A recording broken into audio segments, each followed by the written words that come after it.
Alright guys, we're back in the garage for another video, and today we're talking about oil again. But this time we're not talking about the 440i, we're going to talk about the 340i, and this is something that has been a big concern of mine, so I finally got my oil analysis back. I'm going to just tell you guys what we found, and kind of help understand what the next steps are going to be for that car. So hopefully for everybody that's curious, this kind of answers your questions. Let me know what you think about these results down in the comments, and we can keep the discussion going. But yeah, there are a couple things that are a concern, but I am still hopeful that everything will be fine. Now, for anybody that's new to the channel, I create videos to help keep you updated on the latest developments in our community, as well as discuss technical topics like this so that you have a better understanding of how our engines work. So if you're interested in more videos like that, be sure to subscribe because there will be a lot more coming out in the future. So yeah, sent the oil out to Blackstone Laboratories just like I do for the 440i. The big issue here, of course, is that the 340 has a lot of unknowns about it. For everybody that's watching and is new here, I bought the 340i from Copart. I found the previous owner on social media, and they basically explained the problems that were happening with the car when they owned it. It has a clean title, no body damage, but they were having issues with the engine and the car was smoking. When I bought the car, it has not actually smoked like that in my ownership. I'm not sure why. I'm not sure what I fixed. I basically changed the oil, changed the spark plugs, refreshed all the gaskets and stuff, and I'm just going to keep driving it until something comes up to help me diagnose if there are any deeper problems in the engine. That being said, while I did the oil change, I sent the oil out for analysis. I don't know what oil was in the car. I don't know exactly how long the oil was in the car, but I do have a couple ideas based on the previous owner's feedback. So I just wanted to make sure there wasn't anything like super glaring or indicating that there was a big problem with the car before I put, a bunch of miles on it. I don't want to get, stranded out somewhere. So got the oil analysis results back. It doesn't look great. I am still hopeful, but there are a couple things that are concerning on it. Now, keep in mind, I'm not an expert on this. I explained this in my last video as well, but Blackstone Laboratories does a good job of just kind of explaining what things you should pay attention to.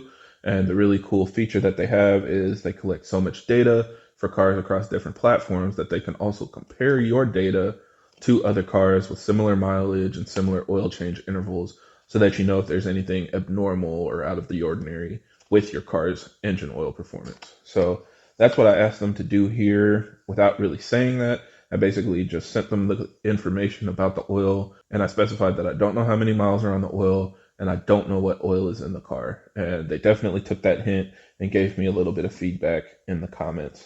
So the first thing that they said was that the averages for the B58 match my wear after about 5,000 miles of use. That's not really comforting because talking to the previous owner, the oil was actually changed pretty close to the time that it was dropped off at Copart. While it was getting diagnosed for problems at a dealership, they replaced the injectors, the valve cover, a bunch of different components, but they also changed the oil because they felt like a stuck open injector was causing fuel to dilute the oil. So as a part of their repairs, they did replace the oil, and I don't think he put a lot of miles on the car before it ended up getting dropped off at Copart. So that doesn't make me feel great. Like, I'm assuming it even might have less than 1,000 miles on the actual oil. So saying that the wear matched oil after 5,000 miles of use is a little concerning. However, they go on to say after that that all of the averages for metals and other things in the oil are low, which definitely means that there's no abnormal wear. So I don't know quite what they're saying outside of maybe most engine oil that's turned into them is probably in the 5,000 mile range, and some of the other details and the data that they got from it match that pretty closely. So unless they get more cars with really early oil changes, they might not have good data for cars below 5,000 miles. So that's what I'm hoping for. I'm thinking when they put the oil in there, maybe there were some less contaminants or something that just hadn't quite been fleshed out yet. And when I did my oil change, I pulled that extra stuff out, and that's what's reflecting in the report. We'll see. The next thing that they said that was a little unexpected is they saw a lot of sodium in the oil compared to what's typical. This can be associated with coolant. So in a worst case scenario, that could be like a head gasket leaking or even like an intercooler that's leaking and letting coolant into the engine. I didn't see anything that indicated that when I pulled the spark plugs. So I'm hoping that this was just something, again, from the work that they did, or maybe from the work that I did pull the turbo. So potentially like oil and coolant mixed from the oil and coolant lines that I pulled off the turbo. I don't know even how much coolant needs to mix with the oil to create these values for sodium, but they did say it also could just be leftover additive or something like that. So the best recommendation is to pay attention to the next oil change, oil analysis, and just see if it matches that or if it drops back off. And now that we actually know what oil's in it, I put liquid moly 5W30, just like what's in the 440i. I think we'll have a better baseline for the car moving forward. It does have a little bit of fuel in it. It measured at 0.5%. That's more than what I typically see on the 440i, but still below, their limit for how much can be in the oil. So I'm not too concerned about that. Again, if it's just a little bit of leftover residual fuel that was in the oil after they did the last oil change and injector replacement, maybe I just flush that out with my oil change. So we'll see. The other thing that doesn't look great is the viscosity of the oil is lower than the actual target. So they have a tolerance. It should be between, for example, 56 and 65, and their measurement was at 49. So it was a little bit low. Again, in this situation, I just don't know what oil they use. So I'm not too hung up on that. I feel like if the viscosity is that low on oil that was used for that short of a period, maybe it was just really thin oil. I'm really just not sure what they use, so I don't know why it would be that low. But, the car doesn't have any like rod knock. It doesn't sound like the bearings are ticking or the valve train is ticking. There aren't really any weird noises that I can hear.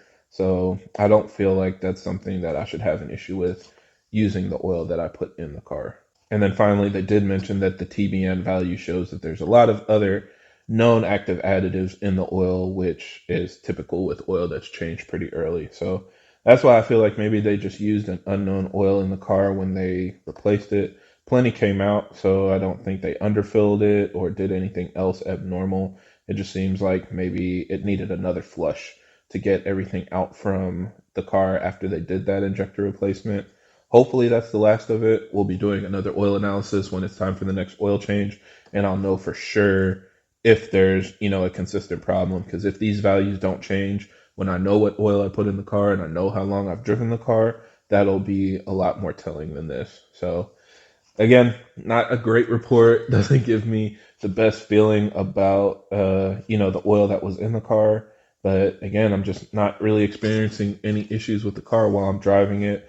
I need to put more miles on it. I need to push it, run some logs and all that good stuff. But just driving it around town and feeling the car, making sure there's nothing like, significantly bad with it hasn't given me like any bad feelings. That the car drives like it should, shifts like it should.